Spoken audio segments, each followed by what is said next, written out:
Bonsoir tout le monde, comment allez-vous? J'espère que vous allez bien. Bienvenue sur la chaîne Fadelec. Écoutez, demain il faudra être vigilant, faire attention de ne pas se faire avoir. Bah oui, parce que je connais pas mal de plaisantins qui vont en profiter, parce que demain nous sommes le 1er avril. Et le 1er avril, eh bien, c'est des petits poissons, vous voyez ce que je veux dire? Donc soyez vigilants, que ce soit au boulot, à l'école, ne vous faites pas avoir. Moi je vais être très vigilant, en tout cas dès demain matin, c'est sûr. Aujourd'hui je vais répondre à une question qui m'a été posée, et c'est Nadine. Nadine, sois la bienvenue. Nadine, d'ailleurs, remet le bonjour à toute la Belgique. Bah écoute, merci beaucoup. Alors Nadine, elle habite Angers, très belle ville, effectivement, en France. Et Nadine, elle me dit, voilà, je n'y connais pas grand-chose en électricité, je suis vraiment une novice, et j'aimerais bien, dans ma cage d'escalier, ainsi que le couloir, mon hall à l'étage qui mène à mes différentes chambres, j'aimerais bien installer un système de boutons poussoirs, ce qui me paraîtrait être le plus facile pour pouvoir eh bien, installer mes différents points d'éclairage. Est-ce que tu confirmes que c'est mieux que des interrupteurs? Et surtout, j'ai toujours un peu de mal à comprendre les raccordements série ou parallèles. Et justement, j'aurais voulu savoir, pour les boutons poussoirs des télérupteurs, est-ce qu'on les raccorde en série ou est-ce qu'on les raccorde en parallèle? Et est-ce que tu peux m'expliquer cette notion de série parallèle, parce que j'ai beaucoup de mal. Voilà ce que me dit Nadine. Bah, écoute Nadine, il n'y a pas de souci. Alors déjà, ce que je peux d'ores et déjà te dire, c'est que ces boutons poussoirs se raccordent toujours en parallèle. Mais on va voir ça sur un croquis, tu vas voir, c'est pas bien compliqué.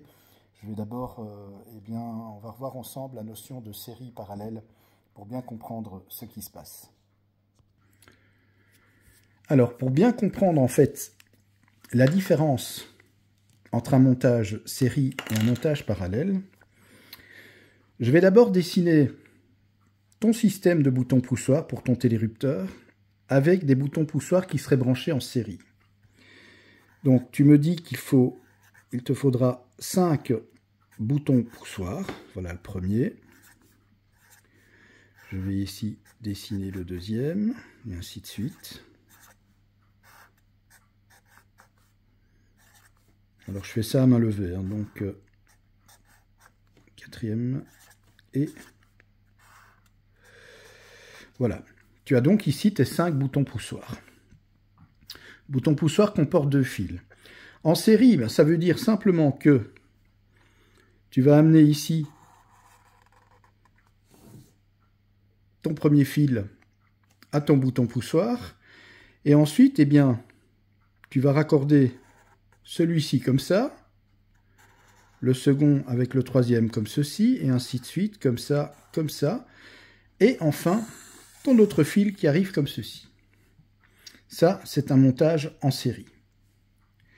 Alors, pour que ton système fonctionne, donc c'est-à-dire que quand tu appuies ici en série, si tu appuies sur un seul bouton poussoir, n'importe lequel d'ailleurs, il ne se passera rien, parce qu'en fait, ton circuit sera toujours ouvert. En effet, tu vas fermer par exemple ton premier bouton poussoir ici, mais les autres sont ouverts, donc ton circuit reste ouvert. Donc ton contact ici ne va pas pouvoir se faire. Donc ici, je vais marquer, c'est le branchement en série. Ça voudrait dire que pour faire fonctionner, pour allumer par exemple ton éclairage dans ton couloir ou dans ta cage d'escalier, il faudrait donc déjà que tu te places au premier bouton poussoir, mais que tu aies également 4 personnes qui appuient en même temps que toi sur tous les boutons poussoirs pour que cette fois-ci le circuit soit fermé et pour que le courant passe pour alimenter le système et la bobine de ton télérupteur. Alors évidemment, c'est très embêtant et ça ne peut pas fonctionner comme ça. Donc en série, les boutons poussoirs, ça ne se raccorde jamais comme ça. En fait, tes boutons poussoirs se raccordent, voilà, je dessine, tu vois, de droite ici, en parallèle.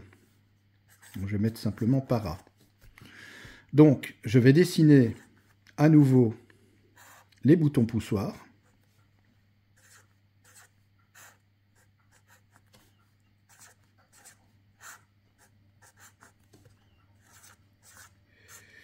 Voilà. Ouais, évidemment, voilà. Et celui-ci d'ailleurs, celui que j'ai dessiné là, il est déjà en position fermée. Mais on va faire comme s'il était ouvert. Hein. Bon. Voilà. Donc 5 boutons poussoirs. Mais cette fois-ci, on va les raccorder en parallèle. En parallèle, tu arrives sur le premier bouton poussoir avec tes 2 fils. Donc ici, ton fil de phase, et ici, ton fil qui va vers l'alimentation soit de la bobine ou du système électronique du télérupteur pour un système plus récent. D'accord? En parallèle, en fait, tu vas raccorder comme ceci chaque bouton poussoir. Ça, c'est un raccordement parallèle. Tu vois la différence avec le raccordement série? Ici, ça veut dire que si tu vas donner une impulsion, tu vas mettre en court-circuit les deux fils, et même si les autres boutons poussoirs sont ouverts, c'est pas grave. L'impulsion va être donnée, ta lampe, par exemple, va s'allumer. Tu vas relâcher ton bouton poussoir, tu vas redonner un coup sur le même bouton poussoir, ta lampe va s'éteindre. Mais tu peux faire la même chose exactement sur chaque bouton poussoir. Tu peux allumer ou éteindre de là, allumer ou éteindre de là, et ainsi de suite. Et ça va fonctionner. Voilà le bon raccordement. C'est le raccordement parallèle, jamais en série.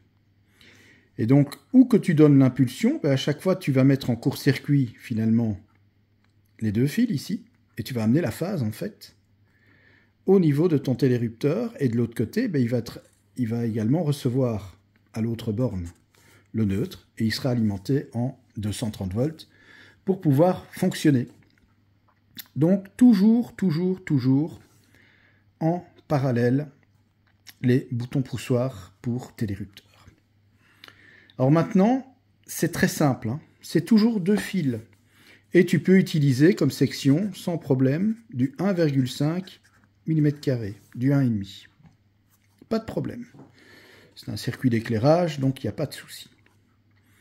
Alors pour le raccordement, ton télérupteur, il va se trouver donc sur le ride-in au niveau de ton coffret divisionnaire. Donc c'est le coffret où on va retrouver notamment les différentiels, où on va retrouver aussi les disjoncteurs magnétothermiques de protection de chaque ligne. Et donc, en fait, tu vas avoir ta protection ici. Allez, on va dire un 16 ampères. Un disjoncteur, donc. Voilà. Tu arrives ici, on va directer 230 volts. Donc ta phase, ton neutre. Tu ressors. Alors, au niveau du télérupteur,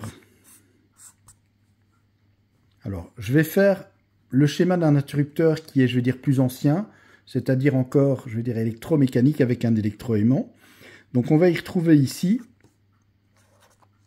deux bornes où il est marqué A1, A2, avec ce symbole, qui en fait veut dire la bobine. Donc, c'est simplement l'alimentation de la bobine.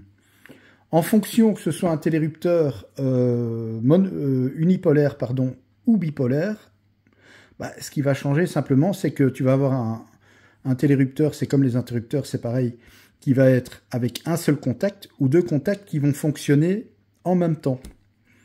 Dans ce cas-ci, je pense qu'un unipolaire sera le plus simple pour toi, donc avec un seul contact. Et le contact, eh bien, je vais le dessiner ici. Voilà. Voilà ici le contact. Contact, en fait, qui est commandé par la bobine A1, qui va se fermer par la bobine. Déjà, ton neutre, tu peux l'amener directement sur la borne A2, ici, de ta bobine. Alors, ton fil de phase, ici, tu vas aller à tes 5 boutons poussoirs.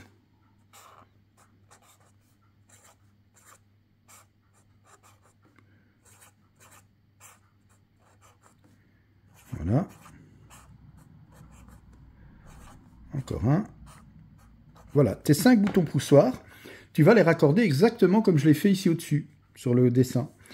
Donc, tu les raccordes en parallèle, comme ceci. Toujours deux fils. Hein. Ton fil de phase ici, eh bien, tu vas l'amener ici, au niveau du premier bouton poussoir. Forcément, comme ils sont raccordés en parallèle, chaque bouton poussoir de ton installation va recevoir la phase. Et de l'autre côté, l'autre fil, eh bien, tu le raccordes ici, au niveau de la borne A1 de ta bobine. Ensuite, bon, je vais te dessiner une lampe, mais je ne sais pas, ça tu ne m'as pas précisé combien de points d'éclairage tu voulais. Mais là encore, c'est pareil pour tes points d'éclairage, ça se branche en parallèle, pas en série. Mais ici, je vais dessiner une seule lampe. Donc, je vais la mettre ici, la lampe. Voilà. Voilà donc l'éclairage. L'éclairage, déjà, ici, on peut déjà d'office, directement, lui amener le neutre. Donc c'est bien le neutre. Ensuite, tout simplement, de l'autre côté,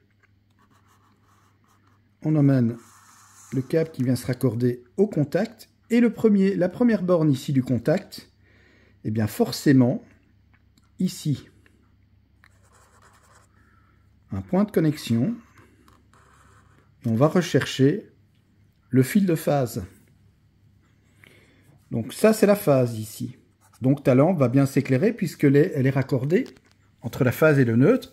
Et elle va bien recevoir forcément ces 230 volts.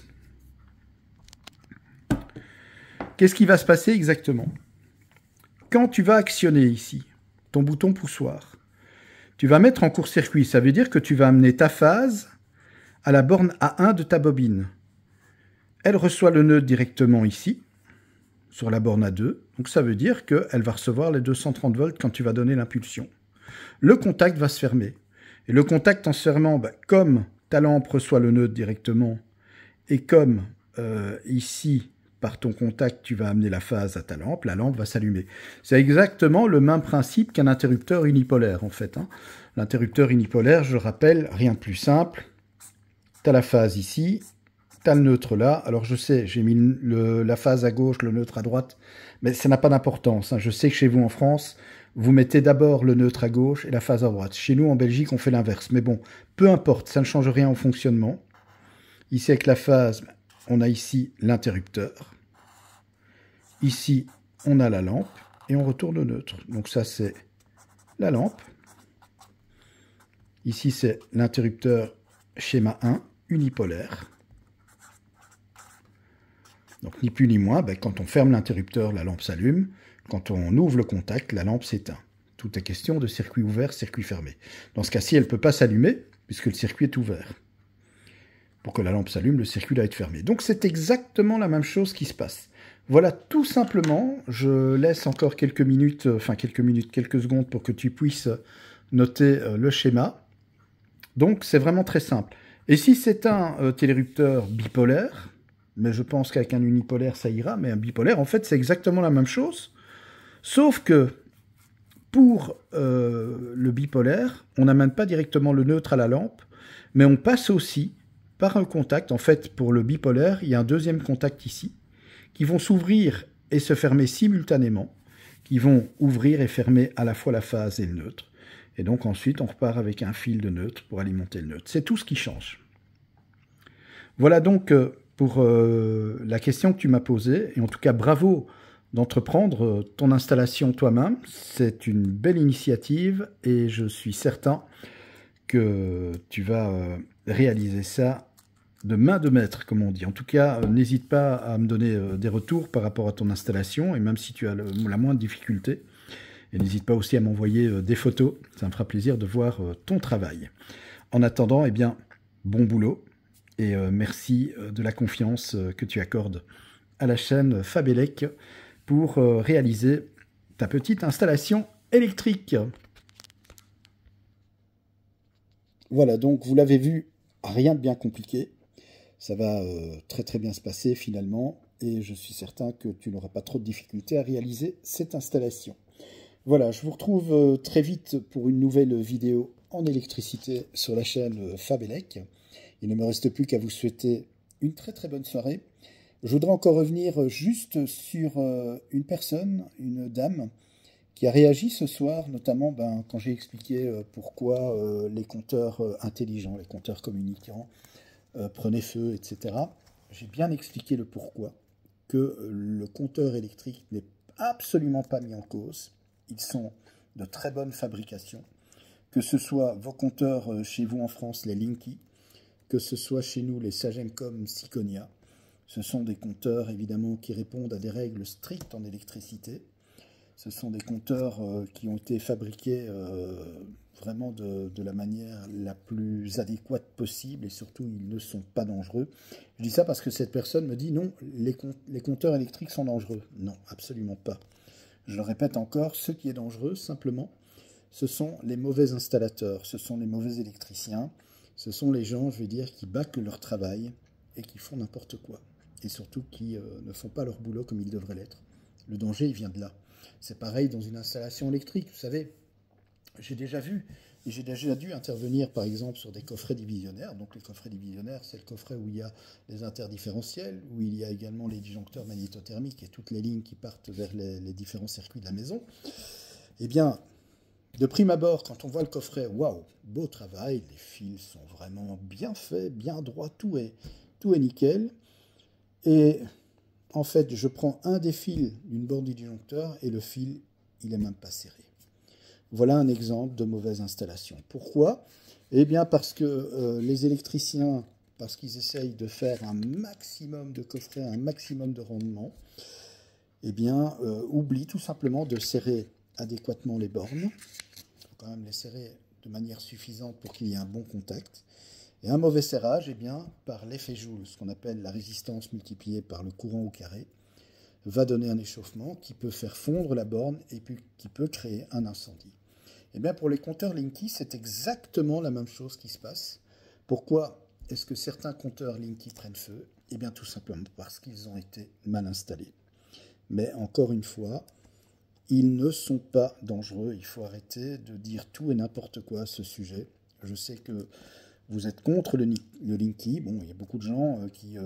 ça a fait toute une polémique, et je ne tiens d'ailleurs pas à rentrer dans cette polémique. On ne va pas refaire un débat là-dessus. Moi, je connais ce compteur, que ce soit chez vous en France ou chez nous ici en Belgique, et je sais qu'il n'y a absolument aucun souci et que c'est du très bon matériel. Voilà. Et je sais aussi pourquoi ça se passe mal dans certains cas. Et d'ailleurs, je vous l'ai expliqué dans la vidéo que j'ai sortie il y a quelques jours. Voilà, sur ce, eh bien, je vous laisse. Je vous souhaite une bonne nuit, une bonne fin de soirée.